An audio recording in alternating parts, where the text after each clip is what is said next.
आज हम एक ऐसी स्किन की बीमारी के बारे में जानेंगे जिसमें हमारी स्किन पर वाइट कलर के पैचेस पड़ जाते हैं, यानी सफ़ेद रंग के धब्बे पड़ जाते हैं। इस बीमारी को हम कहते हैं विटिलाइगो, ल्यूकोडर्मा या सफ़ेद धब्बों की बीमारी। तो ये विटिलाइगो या ल्यूकोडर्मा ये एक ऑटोइम्यून डिजीज़ मानी जाती है।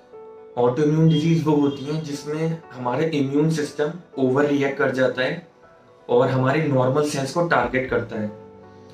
तो इस बीमारी में क्या होता है, जो हमारी इम्यूनिटी होती है वो गलती से हमारे ऐसे स्किन सेल्स को टारगेट करती है जो हमें कलर प्रोवाइड करते हैं, जिन्हें हम मेलेनोसाइट्स बोलते हैं।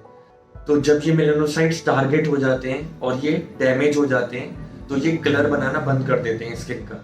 तो इसकी वजह से हमारी स्किन पे वाइट कलर के स्पॉट्स पड़ जाते हैं।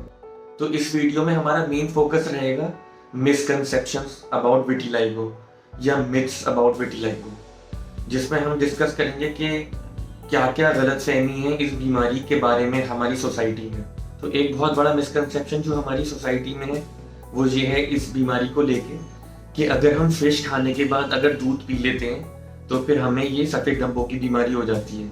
तो ऐसा कोई अभी मेडिकल एविडेंस नहीं है जिससे ये पता चले कि हमें मछली खाने के बाद अगर हम दूध पी लेते हैं तो इससे विटिलिगो हो जाता है। एक सेकंड में ये है कि विटिलाइगो कॉन्टेजियस होती है, यानी ये टच होने से स्प्रेड करती है और हमें जो विटिलाइगो के मरीज होते हैं उनसे दूर रहना चाहिए क्योंकि ये हमें फैल सकती है। ये भी एक मिथ है और ये भी एक मिसकंसेप्शन है। तो ऐसा बिल्कुल नहीं है। विटिलाइगो ना तो फैलने वाली बीमारी है, ना ये किसी के छूने से या किसी के टच होने से फैलती है।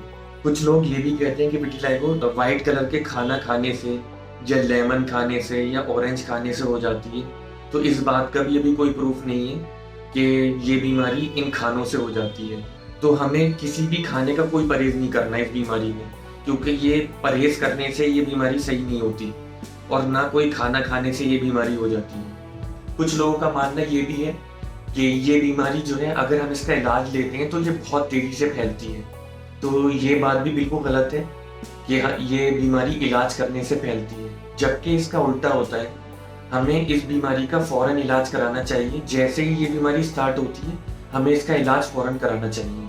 अगर हम इसका इलाज नहीं कराएंगे तो ये बीमारी बहुत तेज़ी से फैलती है। कुछ लोग ये मानते हैं कि अगर किसी को ये बीमारी है तो उनके सारे बच्चों को आगे जाकर ये बीमारी हो जाएगी। तो ये बात बिल्कुल गलत है।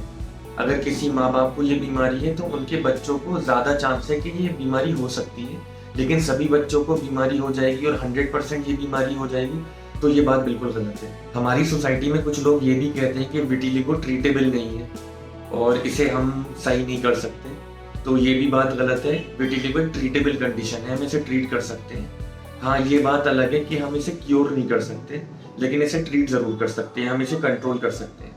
एक आखिरी मिसकंसेप्शन में ये बताना चाहूँगा कि कुछ लोग कहते हैं कि ये बीमारी सन एक्सपोजर से बढ़ जाती है, धूप से बढ़ जाती है।